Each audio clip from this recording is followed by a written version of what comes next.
Esta ocasión vamos a hablar sobre Emil Durkheim. Como bien sabemos, Emil Durkheim es conocido como uno de los padres de la sociología, ya que fue el principal fundador de la sociología moderna. Sus estudios permitieron comprender cómo funcionaba la sociedad. La bibliografía.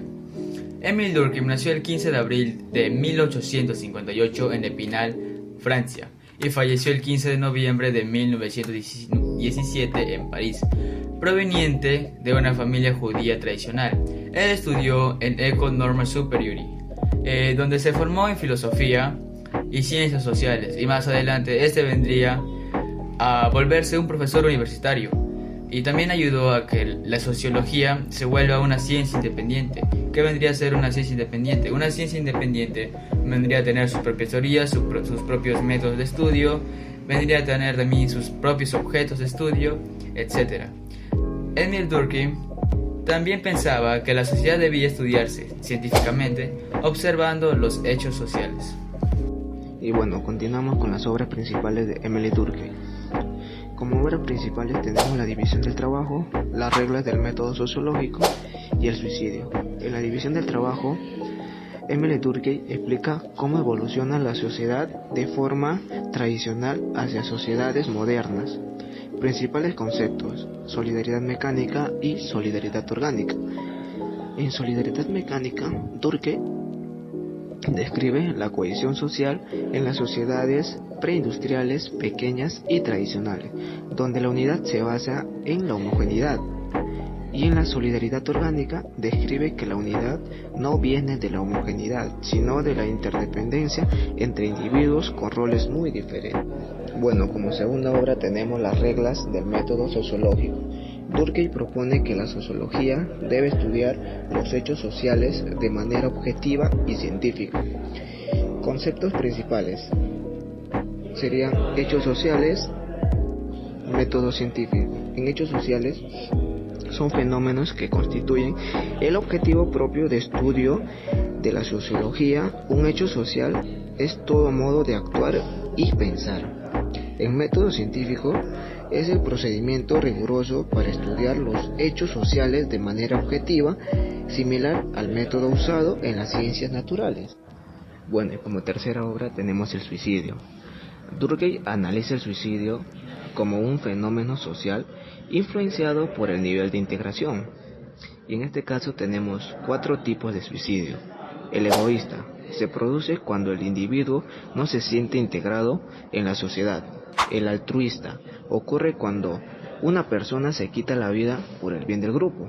El anómico ocurre cuando una persona vive una falta de regulación social, hay confusión y pérdidas de normas. Y por último tenemos el fatalista. Ocurre por una regulación excesiva y una sensación de opresión extrema en la que el individuo siente que su vida está totalmente controlada y sin salida. Contexto histórico y social.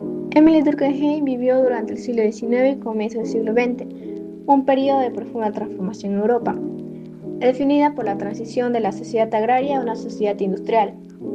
En los acontecimientos destacan la revolución industrial, lo que provocó una urbanización acelerada y a la vez una emigración masiva del campo hacia la ciudad, generando un crecimiento de las sociedades.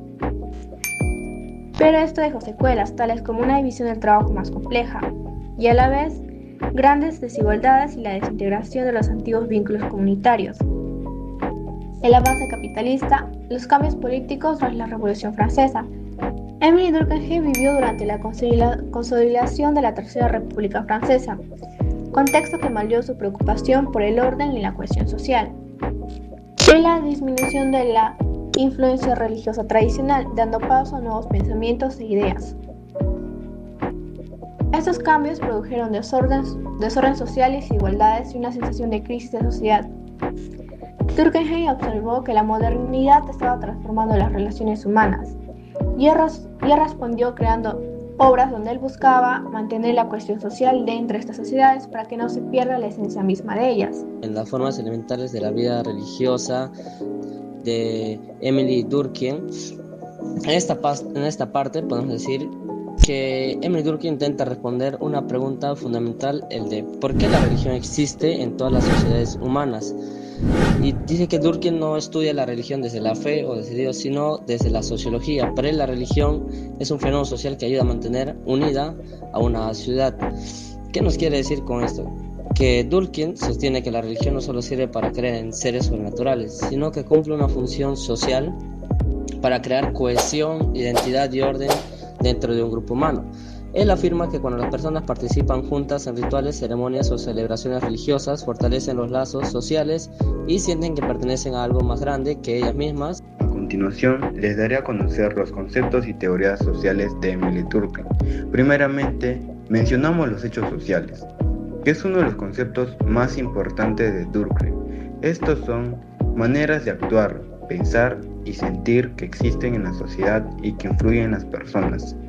Sus principales características es que son externas al individuo, obligan o influyen en las personas y existen desde antes que nazcamos, como por ejemplo las leyes, las reglas del colegio, el idioma, las costumbres, entre otras. También nos menciona la solidaridad social. Durkheim decía que la sociedad se mantiene unida gracias a la solidaridad y nos menciona dos tipos de solidaridad.